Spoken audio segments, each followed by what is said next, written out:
Hello guys, Mike here, and today I'm going to bring you guys a review of the Jiake JK12, which is a Chinese smartphone that I bought from China using geekbuying.com.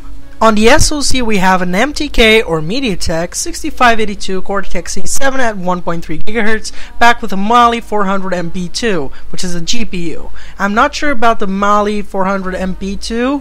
I'm not sure if it's an MP2, MP1. It surely isn't an MP4. It might be, we don't know. And also packs 1 GB of DDR RAM. On the screen side, we have a 5-inch multi-touch TFT panel running at 960 by 540, packing 220 ppi, which it kind of gives a fine viewing experience. For the storage, we have 0.98 GB available for apps, 1.75 GB available media, pictures, and files, with SD card up to 32 GB. As for the battery, you have a 2200 mAh battery. That feels like kind of a 1800 mAh battery, maybe. I'm not sure, but it surely isn't 2000 milliamps. On the main camera, you have a 5 megapixel shooter with 720p video recording and LED flash. Also packs autofocus, but the camera is kind of dodgy, as you'll see in the samples. As for the front camera, we have a 0.3 megapixel with VGA recording, maybe. It says it supports 720p, but I really doubt it. So because everyone loves Antutu, I ran a benchmark on this phone and scoring a pretty respectable and amazing 17,310 points on a full benchmark. I wasn't expecting such score for such a cheap phone, considering it only costed me 120 bucks.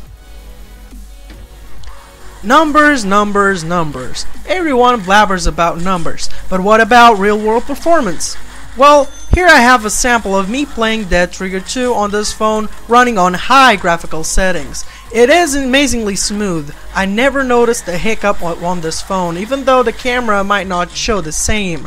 I am not lying to you when I say this is pretty playable, and it's a pretty respectable experience for the price. Here I leave you with a sample of the gameplay. It feels like I can stand still. Tell me, is it worth this fight?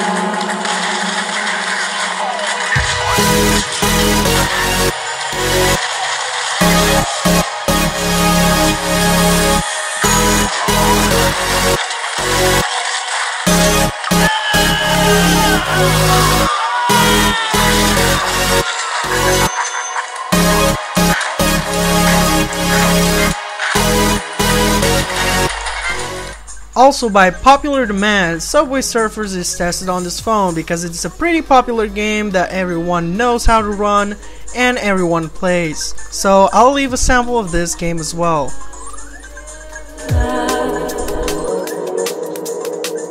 Oh, it's killing me.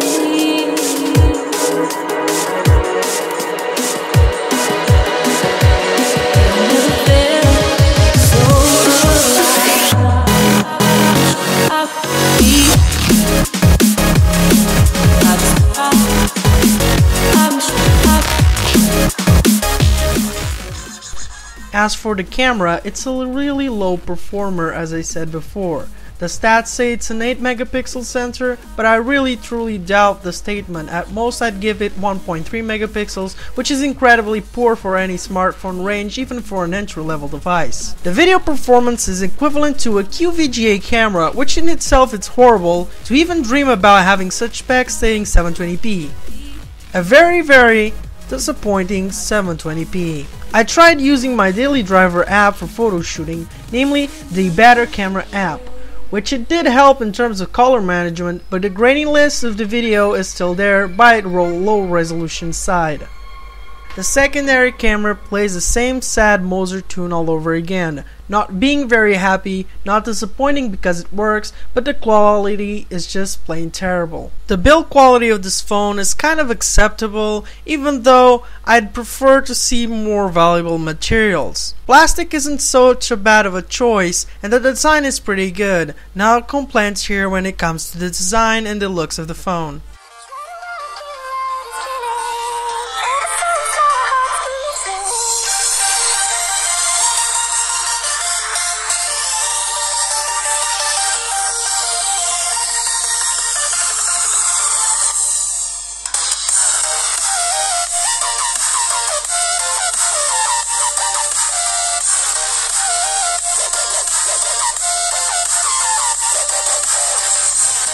In terms of the speaker on the phone, it is pretty okay. No bass at all though, but the clears seem to be clear and the mids seem to be mids, so we're all good here.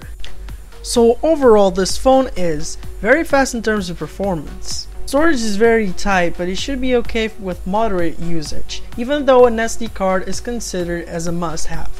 Camera is a no-go, the deal breaker of the whole phone. I can't stand having such camera on a phone, it completely ruined it for me. But still, I'll use this phone as a secondary phone, but for shooting I'll take my Galaxy S2, thank you very much.